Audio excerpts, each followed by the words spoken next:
По молодежи скажу, что при этом есть и та молодежь, которая там в комментариях считает их вот какими-то мстителями, якобы пошли отомстить. Я здесь тоже хотел бы подчеркнуть.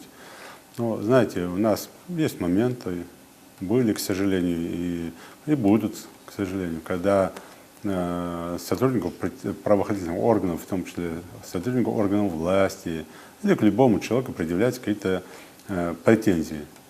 То ли его обидели водители там, на посту ДПС, то ли еще где-то.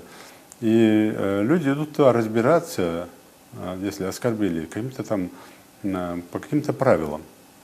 Не тогда, когда этот человек несет службу. Почему? Потому что он при исполнении. Идут к нему домой, там, отправляют там, каких-то там других людей, там, ну, предъявлять какие-то претензии. У нас это все прописано, обычаи, традиции, ну, какие-то вещи, нормы есть.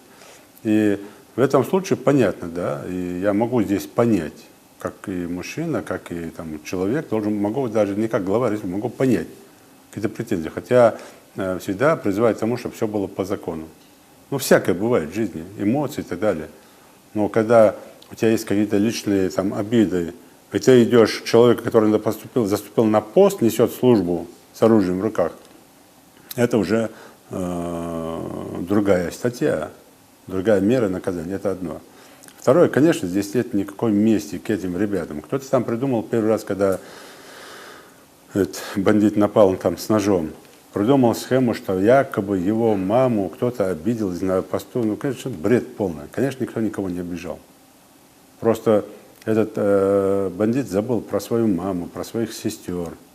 И теперь вопрос, а у него мысль, у меня голова была, отца нету, да, что Циндиана. Дикса говорил, вообще хороший, говорят, был у него отец. Вот отца нету. В доме остались 3 женщины, мать и 2 сестры. А он как он думал, когда ему кто-то в голову это вкладывал, типа и ему, и этим вот 2 другим бандитам, и тем, кто раньше где-то подрывался.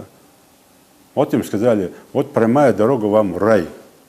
У вас это в рай пошли.